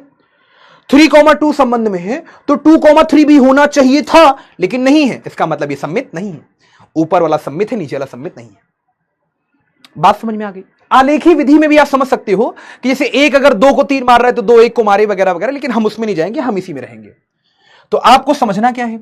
आपको यह समझना है कि अगर संबंध में x, y पाया जा रहा था तो आसान सी बात है y, x भी संबंध में पाया जाना चाहिए। मतलब अगर x यहां पर y से संबंधित था r संबंध के द्वारा, तो भैया y भी संबंधित होना चाहिए x से r संबंध के द्वारा। कहने का मतलब है अगर 1 यहां पर 2 से संबंधित था तो 2 भी यहां से 1 से संबंधित होना चाहिए।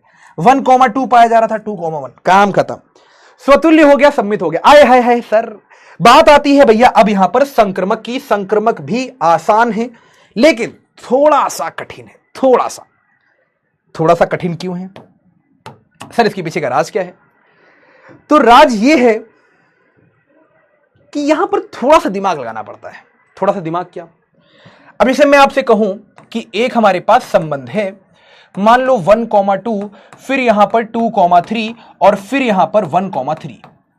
तो अब क्या ये संबंध, मान लो एक ए समुच्चय था, ए समुच्चय क्या था हमारे पास? ए समुच्चय था 1 2 3, और ये संबंध जो है आर वो ए से ए में जा रहा था। तो अब आपने यहां पर क्या देखा? देखो हम यहां पर चेक करते हैं और फटाफट चेक करते हैं, क्या ये संबंध स्वतुल्य है? तो हमने ये देखा कि भैया, अब देखो दिमाग लगाना पड़ा ना हमें। हमने ये देखा कि भैया ए समुच्चय में 1 2 3 था, मतलब यहां पर 1 है तो यहां 1,1 होना चाहिए, 2 है तो 2,2 होना चाहिए, 3 है तो 3,3 होना चाहिए। कुछ भी नहीं पाया जा रहा है, कुछ भी नहीं पाया जा रहा है, मतलब ये स्वतुल्य नहीं है।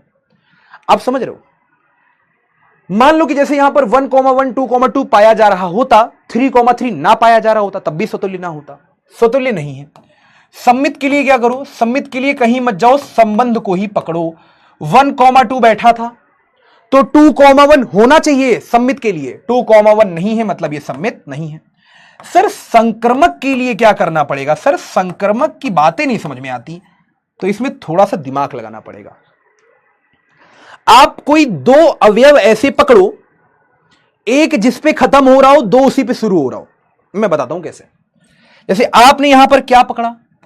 आपने यहां पर 1,2 और 2,3 को पकड़ा। अब 1,2 किस पे खत्म हो रहा है? 2 पे।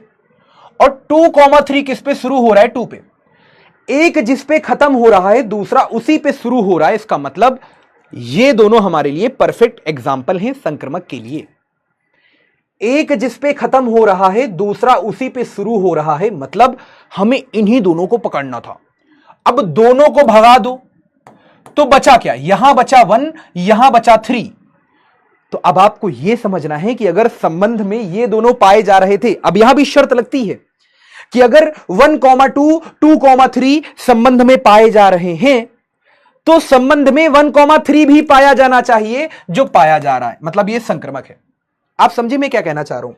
मैं यह कहना चाह रहा हूं कि अगर संबंध में मान लो यदि x, y संबंध में पाया जा रहा है और उसके साथ साथ y, z भी संबंध में पाया जा रहा है, तो आप यहां क्या कहोगे? आप यहां कहोगे कि भैया y पे खत्म हो रहा था, ये y पे शुरू हो रहा था, इन दोनों को हटा दो, तो बचा क्या? यहां बचा x, यहां बचा z। तो हम यहां क्या देखेंगे? तो x, z भी संबंध में पाया जाना चाहिए जिससे ये पूरा पूरा क्या हो जाए? संक्रमक हो जाए। तो बस फटाफट क्या करेंगे हम लोग? यहां पर कह देंगे ये संक्रमक है। बात समझ में आ गई? इसको इस भाषा में देखें कि अगर संबंध में x, y पाया जा रहा है और y, z भी संबंध में पाया जा रहा है, तो संबंध में अगर x, z पा लिया गया, या दूसरी भाषा में x अगर y से संबंधित है, y अगर z से संबंधित है, तो x यहां पर z से संबंधित होना चाहिए। अब छोटे छोटे एग्जांपल हैं, आप देख सकते हो, ये सब बात की बात है। जैसे मैं आपको बताऊं, L1, L2, L3 तीन रेखाएं हैं और इस प्रकार से है कि L1 यहां पर L2 के पैरेलल समांतर। भाई एक हमारे पास ये रेखा है L1 और ये रेखा है L2, दोनों आपस में समांतर, और यहां पर L2 रेखा जो है वो भैया L3 के समांतर। ध्यान से देखो, L1 L2 के समांतर, L2 L3 के समांतर। तो यार बनी बात है कि भैया L1 जो होगा वो यहां पर L3 के भी समांतर होगा। भाई L1 L2 के समांतर, L2 L3 के समांतर, तो भैया L1 भी L3 के समांतर होगा। इतना ही है। जैसे मान के चलो यहां पर तीन लोग हैं हमारे पास, एक हमारे पास है A, एक है हमारे पास B, एक है हमारे पास C। A जो है वो B का भाई, A जो है वो B का भाई, और B जो है वो C का भाई। तो यार बनी बात है A जो होगा वो यहां पर C का भी क्या होगा? भाई होगा। नहीं समझे? बहुत बेसिक सी बातें हैं। जैसे अब ये सोचो A अगर B का भाई है तो B क्या है? A का भाई। गलत, पागल हो गया। अगर A यहां पर B का भाई है तो B यहां पर भाई भी हो सकता है, तो भैया बहन भी हो सकती है। अरे यार नहीं समझे? अरे A अगर किसी का भाई है तो बनी बात है A क्या है? लड़का। लेकिन B अगर A यहां पर B का भाई है तो मतलब A क्या है? लड़का। लेकिन B तो कुछ भी हो सकता है ना। अगर लड़का हुआ तो B यहां क्या है? A का भाई। अगर B यहां पर लड़की हुई तो फिर यहां पर क्या है? B यहां पर A की बहन। तो यहां उल्टा संभव नहीं है।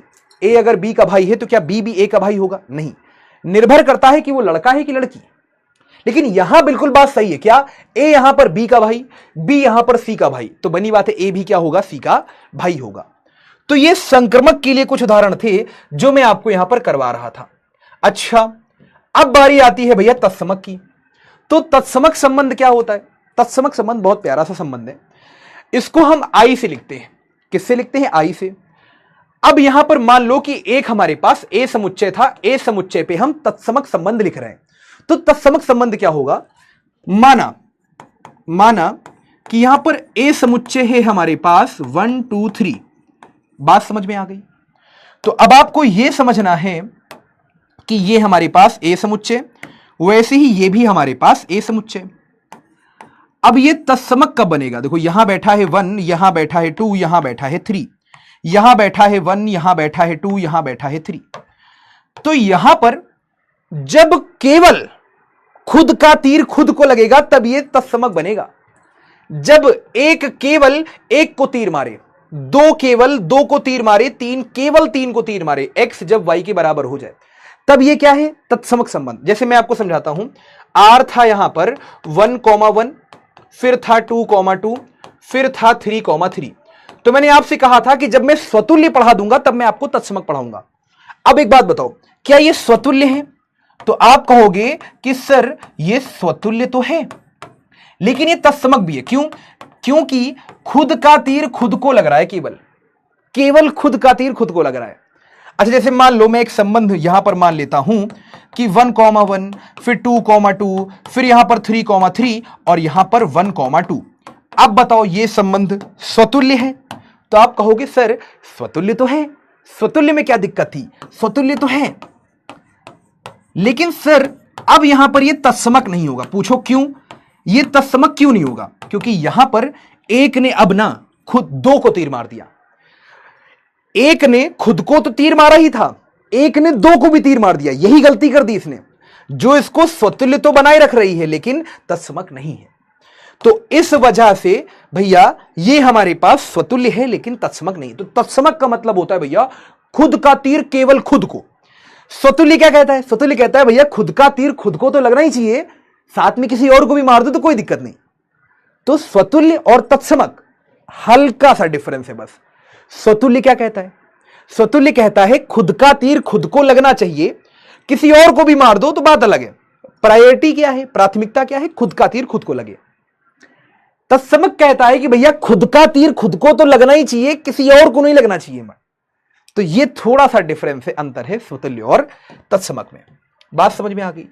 तो आपको रिक्त संबंध समझ में आ गया, सार्वत्रिक समझ में आ गया, तत्समक समझ में आ गया, फिर प्रतिलोम समझ में आ गया, उसके बाद स्वतुल्य समझ में आ गया, सम्मित समझ में आ गया, संक्रमक समझ में आ गया।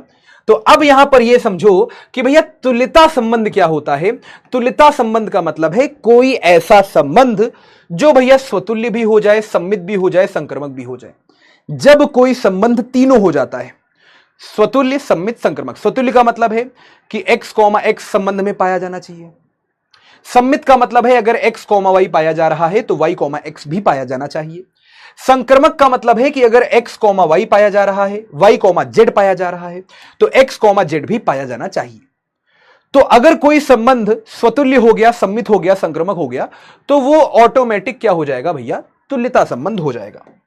अच्छा, अब जैसे यहां पर बहुत सारे एनसीईआरटी के उदाहरण हैं, पर मैं आपको करवाऊंगा। जैसे एक मैं आपको बताऊं, यह प्रश्न इतना गजब का है, अगर आप देखो तो यह प्रश्न बहुत बार आ चुका है। ये पीवाईक्यू तो है ही, और साथ में ये मॉडल पेपर में आ रखा था। मॉडल पेपर जो यूपी बोर्ड रिलीज करता है, तो ये मॉडल पेपर में आ रखा था। कब के मॉडल पेपर में? 2026 के मॉडल पेपर में। बात समझ में आ रही है? और ऐसा देखा गया है कि जैसे इस वर्ष कोई प्रश्न मॉडल पेपर में आया तो वो अगले साल पेपर में जरूर आता है, बोर्ड पेपर में। तो मान के चलो कि 2027 का बेस्ट क्वेश्चन है, आ सकता है। ये वाला हो गया। सॉरी, यहां पर स्क्वायर था, यहां पर स्क्वायर था।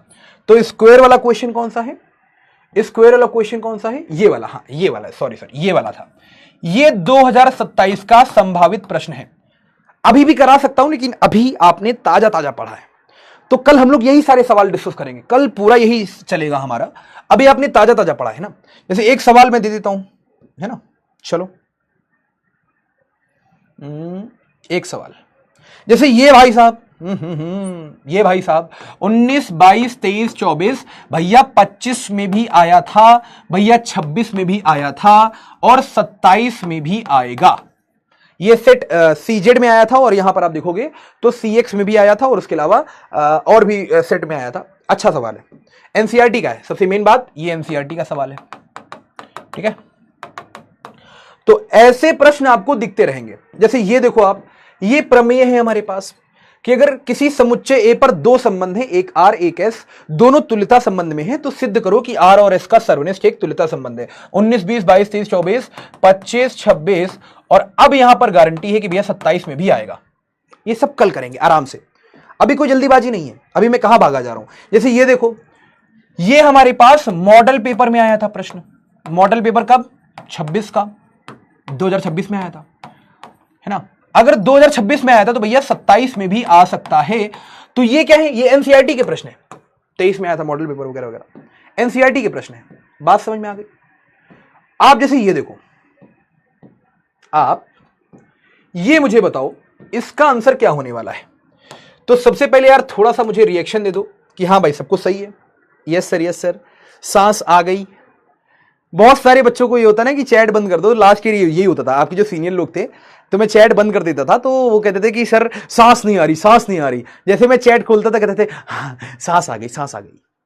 तो मुझे बता दो, क्या यहां तक कि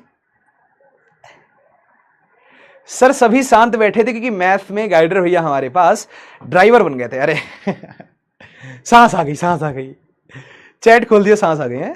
चलिए, क्लियर है सभी को? यस, क्या बात है, क्या बात है। बढ़िया मजेदार कॉन्सेप्ट समझ में आया सबको। तो स्वतुल्य, सम्मित और संक्रमक, सर एक शायरी हो जाए, शायरी सुनोगे? ठीक है, शायरी कुछ इस प्रकार से है कि अब हमें कांटों से क्या दिक्कत, अब हमें कांटों से क्या दिक्कत, छोटा सा मुखड़ा है, शेर है कि अब हमें कांटों से क्या दिक्कत, हमारी पसंद तो गुलाब की है। अगर हमें गुलाब पसंद है तो भैया हमें कांटों से दिक्कत नहीं होनी चाहिए। मतलब अगर हमें जीवन में कुछ बहुत बड़ा करना है तो हमें छोटे छोटे संकटों से डरना नहीं चाहिए। तो ये बड़ा अच्छा शेर मुझे लगता है कि भैया अगर हमारे जीवन में कांटे बहुत हैं तो इसका मतलब हमने प्रेम भी गुलाब से किया है ना। चलिए, तो अब जरा यहां पर मैं आपको पोल देता हूं, आपकी पोल नहीं खोलूंगा, पोल देता हूं 60 सेकंड का। बहुत छोटा सा उदाहरण है कि भैया ये समुच्चय है 1 2 3 4 और एक ये संबंध बनाया गया 1,2 वगैरह वगैरह वगैरह। तो पहचानो ये क्या है, स्वतुल्य है, सम्मित है, संक्रमक है, पहचानो फटाफट। मैं डाउट चेक कर लेता हूं।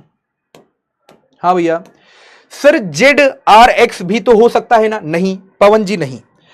एक्स कॉमा वाई पाया जा रहा है, वाई कॉमा जेड पाया जा रहा है, तो भैया एक्स कॉमा जेड ही पाया जाना चाहिए। मतलब इधर से पहला वाला, इधर से आखिरी वाला, समझे? अगर मान लो एक्स कॉमा वाई पाया जा रहा था और भैया फिर यहां पर वाई कॉमा जेड पाया जा रहा था, तो यह मत करना कि जेड कॉमा एक्स कर लिया, नहीं। क्योंकि देखो वाई वाई तो चले गए, यहां पहले स्थान पे है एक्स और यहां आखिरी पे है जेड, तो आप यहां पर एक्स कॉमा जेड ही देखोगे, जेड कॉमा एक्स नहीं देखोगे। ठीक है पवन जी? सर तुल्यता नहीं समझ में आया। अरे तुल्यता का मतलब है कोई संबंध जो भैया स्वतुल्य भी हो जाए, सम्मित भी हो जाए, संक्रमक भी हो जाए। एक साथ जब कोई संबंध तीनों को धारण कर लेगा, स्वतुल्य भी हो जाएगा, सम्मित भी, संक्रमक भी, तो भैया ऑटोमेटिक वो क्या हो जाएगा? यस, तुल्यता हो जाएगा। सर जो रिलेशन के टाइप है ओनली हमें 3 ही रीड करने हैं। नहीं शिवम, गलत बात। प्रतिलोम पे भी प्रश्न आ चुका है, तो प्रतिलोम भी है, रिक्त भी है। अरे यार कितने ही है, रिक्त है, सार्वत्रिक है, उसके अलावा भैया हमारे पास तत्समक है, उसके बाद प्रतिलोम है, फिर वही है स्वतुल्य, संक्रमक, सम्मित है। ठीक है, स्वतुल्य संबंध नहीं समझ में आया, देखो अंशिका जी मैं यहां पर समझाऊंगा तब आप समझना। प्रतिलोम फिर से बता दीजिए श्रेया। अगर संबंध में मान लो 1,2 2,3 पाया जा रहा था, तो इसका प्रतिलोम क्या होगा? 1,2 का उल्टा 2,1, 2,3 का उल्टा 3,2। मतलब पूरा यहां पर पूरा बदल जाएगा। 1,2 बैठा था 2,1। बात समझ में आ गई? अब आर का जो प्रांत था वो आर इनवर्स का परिसर, और जो आर का परिसर था वो आर इनवर्स का प्रांत। बस ये छोटी छोटी बातें हैं जो आपको समझनी है। स्वतुल्य और सम्मित में डिफरेंस, यार स्वतुल्य का मतलब है 1,1 2,2 3,3 पाया जाना चाहिए। सम्मित का मतलब है कि अगर 1,2 पाया जा रहा था तो 2,1 भी पाया जाना चाहिए। ये अंतर है, बेसिक से अंतर है। सर उल्टा ए समझ में नहीं आ रहा है श्रद्धा जी। उल्टा ए गणित के लिए उपयोग होता है, जिसका मतलब होता है फॉर ऑल। इंग्लिश में अर्थ होता है, हिंदी में होता है सभी के लिए या सबके लिए। बात समझ में आ रही है? यह चिन्ह होता है मैथ्स का। यदि हम 3,3 ना ले तब तत्समक होगा या नहीं होगा? प्रियांशु नहीं होगा। सर सार्वत्रिक संबंध फिर से बता दीजिए। ये वही चीज है कि मान लो जैसे संबंध ए से बी में जा रहा था, तो संबंध सार्वत्रिक कब होगा? जब वो पूरा ए क्रॉस बी के बराबर हो जाए, वो सार्वत्रिक संबंध होता है। ठीक है, तत्समक और समतुल्य में स्वतुल्य में डिफरेंस, कुछ डिफरेंस नहीं है। बस तत्समक का कहना है कि भैया खुद का तीर केवल खुद को मारो, किसी और को मत मारो। स्वतुल्य कहता है कि खुद का तीर तो खुद में मारो ही मारो, किसी और को भी मार दो तो कोई दिक्कत नहीं है ना। चलो ठीक है सर, एक बार लंब, सर्वांग सम और इस तरह के रिलेशन कैसे होंगे? मयंक वो एनसीईआरटी के प्रश्न है, मैं लाया हूं, बट आज बहुत बेसिक रखते हैं, कल हम लोग पढ़ेंगे। जैसे 2 त्रिभुज हैं, एक दूसरे के सर्वांग सम है, तो कैसा रिलेशन है? तुल्यता संबंध है। क्यों भाई? मान के चलो कोई त्रिभुज खुद के सर्वांग सम तो होता ही है, तो स्वतुल्य हो गया। एक त्रिभुज दूसरे के सर्वांग सम है, तो दूसरा भी पहले के होगा, सम्मित। एक त्रिभुज दूसरे के सर्वांग सम, दूसरा तीसरे के, तो पहला वाला भी तीसरे के होगा, सर्वांग सम। तो ये क्या हो गया? संक्रमक। तो ये तुल्यता संबंध होगा। अगर a बराबर b है और b बराबर c है तो a बराबर c होगा। बिल्कुल आकाश जी, संक्रमक नहीं आया। वही तो मैं कह रहा था आकृति कि अगर संबंध में x कॉमा y पाया जा रहा है, y कॉमा z पाया जा रहा है, तो संबंध में x कॉमा z भी पाया जाएगा। हेलो लवी जी, कैसे हैं आप? है ना बच्चा लोग? बहुत सारे डाउट है, सारे डाउट तो दिन में नहीं क्लियर हो पाएंगे, लेकिन चलो लेट हो गए, कोई बात नहीं। आदित्य सर सभी डिफिनेशन और इसका हैंड रिटन मिल जाएगा आपको ऐप पर। सर आप जिसको फॉर ऑल बताए थे जहां भी तो कह सकते हैं, कहने को कह सकते हैं। चलो तो अब जरा ध्यान से देखना, अब यहां पर ध्यान से देखना तो आपको यहां क्या समझ में आएगा कि यहां 1 बैठा था तो यहां पर 1,1 होना चाहिए। अब देखो बारी आती है, सबसे पहले हम स्वतुल्य भी चेक करेंगे, स्वतुल्य के साथ साथ हम यहां पर सम्मित भी चेक करेंगे और सम्मित के साथ साथ हम यहां पर संक्रमक भी चेक करेंगे। अब कैसे करोगे ध्यान से समझना, स्वतुल्य है कि नहीं है तो कैसे चेक करोगे, यहां पर 1 पाया जा रहा था, यहां पर 1,1 पा लिया गया, मतलब ठीक है अभी स्वतुल्य है। यहां 2 पाया जा रहा था, यहां पर 2,2 पा लिया गया, मतलब स्वतुल्य है। 3 पाया जा रहा था, यहां पर 3,3 पा लिया गया, मतलब स्वतुल्य है। 4 पाया जा रहा था, यहां पर 4,4 पा लिया गया, मतलब भैया ये कंफर्म स्वतुल्य है, स्वतुल्य तो है। अच्छा सम्मित के लिए क्या करोगे, तो सम्मित के लिए आपको 1,2 पे ध्यान देना है, 2,2 पे ध्यान मत देना, 1,1 पे मत देना, 4,4 पे, 3,3 पे। अब आप कहोगे सर ध्यान क्यों ना दें, यार एक बात बताओ 1,1 का उल्टा करोगे तो 1,1 ही मिलेगा ना, ध्यान मत दो। 2,2 ले लो, 4,4 ले लो, इनका उल्टा कोई मतलब नहीं है। 4,4 का उल्टा क्या है 4,4, तो इस पे क्यों टाइम वेस्ट कर रहे हो, टाइम कहां पर दो अपना। जैसे यहां पर 1,2 था, 1,2 का उल्टा क्या है 2,1, क्या यहां पर 2,1 संबंध में पाया जा रहा है, तो आप कहोगे यार 1,2 हमने देखा पहले स्थान पे पाया गया, 2,1 देखा कहीं नहीं पाया गया। अगर 2,1 कहीं नहीं पाया जा रहा है मतलब यह सम्मित नहीं है। संक्रमक के लिए क्या करोगे, अब संक्रमक के लिए दिमाग लगाओ, संक्रमक के लिए क्या करोगे, संक्रमक के लिए आप कहोगे कि 2 अवयव ऐसे ढूंढो कि जो पहला वाला जिस पे खत्म हो रहा हो दूसरा वाला उस पे चालू हो रहा हो। जैसे यहां देखो 1,3 कहां खत्म हो रहा है 3 पे, 3,2 कहां चालू हो रहा है 3 पे, ये जिस पे खत्म हो रहा है वो इस पे चालू हो रहा है। तो क्या करो 3 को हटा दो, क्या बचा, यहां बचा 1, यहां बचा 2, 1,2 भी होना चाहिए संबंध में, तभी ये संक्रमक हो पाएगा। अब जरा ध्यान से देखो 1,2 यहां बैठा है कि नहीं बैठा है, बैठा है, मतलब ये संक्रमक हो गया। आप देखो कोई 2 ऐसी चीजें पकड़ो, अब देखो 1,1, 2,2, 3,3, 4,4 को हटा दो, ये 3 पे खत्म हो रहा था, ये 3 पे चालू, दोनों को पकड़ा, 3 हटा दिया, यहां क्या बचा 1, यहां बचा 2, 1,2 पाया जा रहा है, पाया जा रहा है। अब आप कहोगे सर 1,2 को क्यों नहीं पकड़ा, क्योंकि ये 2 पे खत्म हो रहा है, 2 पे कौन सा चालू हो रहा है, अगर इन सबको हटा दो तो 2 पे कौन सा चालू हो रहा है, कोई नहीं। तो हमें कौन से अवयव पकड़ने हैं, ये जिस पे खत्म हो रहा था, ये जिस पे चालू हो रहा था, ये 3 पे खत्म, ये 3 पे चालू, तो 1,2 को देखना है, अगर है तो भैया संक्रमक है, अगर नहीं होता तो संक्रमक ना होता। तो ये हमारे पास स्वतुल्य है, संक्रमक है, सम्मित नहीं है। स्वतुल्य सम्मित गलत, ये गलत। अच्छा ये वाला तो पहले ही गलत, क्यों, तुल्यता संबंध कब होता है, कोई भी संबंध, कोई भी संबंध तुल्यता संबंध में कब होता है, जब वो स्वतुल्य हो, सम्मित हो और भैया संक्रमक हो। बात समझ में आ गई, तो बी ऑप्शन इसका हो जाएगा सही। तो यहां पर ओके 53% बच्चों ने आयुष, अनुज, अंतरा, लक्की, अयान, राधा, प्रिंस, आदित्य, निहारिका, आदर्श। चलो एक प्रश्न ये दे रहा हूं, जल्दी से मुझे इसका आंसर बताओ क्या होने वाला है इसका आंसर। मैं 60 सेकंड आपको दे रहा हूं, ठीक है, चलो जल्दी से मुझे बताओ फटाफट से। यस चलो भाई जल्दी से मुझे यहां पर इसका आंसर बता दीजिए कि क्या इसका आंसर होने वाला है। यस हाँ भाई,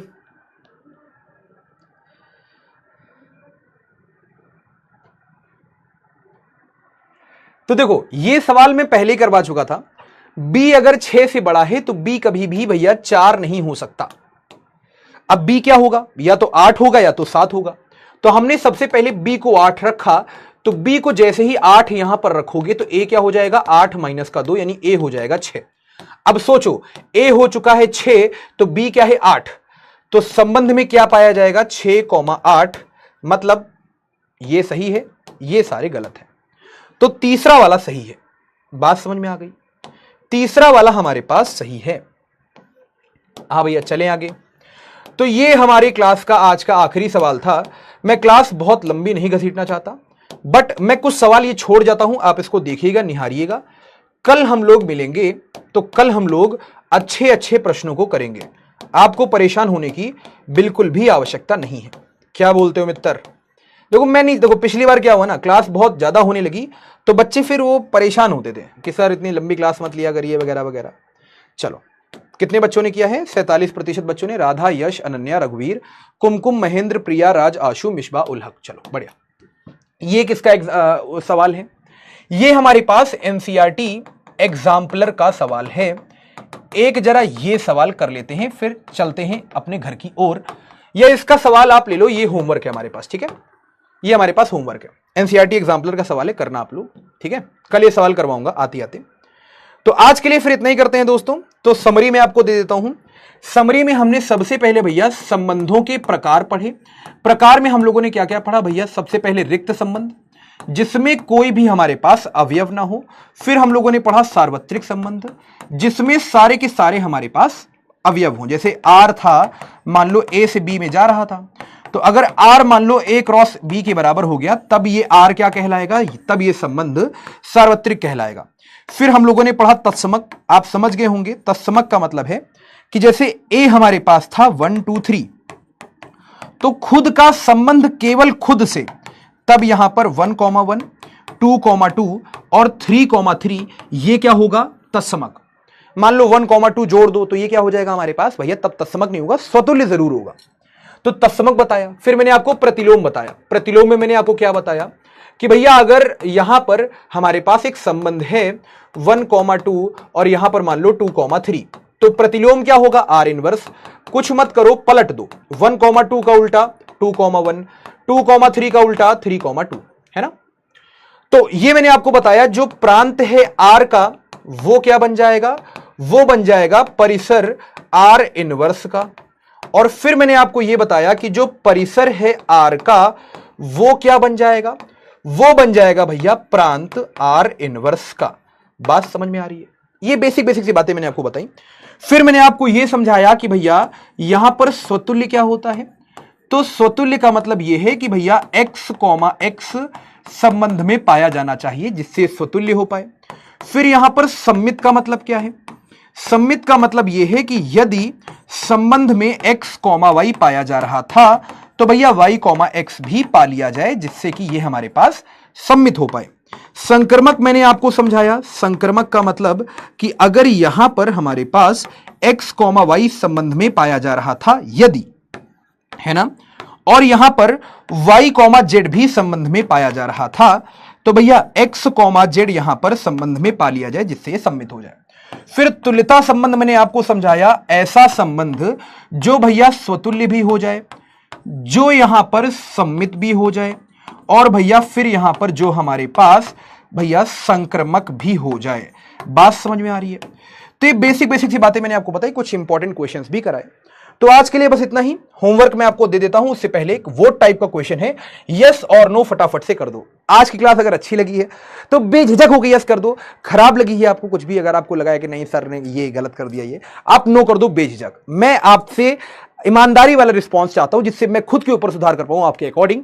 पिछली बार जैसे क्लास होती थी 2 घंटे की, मैंने इसको शॉर्ट किया। मैंने कहा नहीं, बच्चों का ध्यान भाई, आजकल के जमाने में इंस्टाग्राम चल रहा है।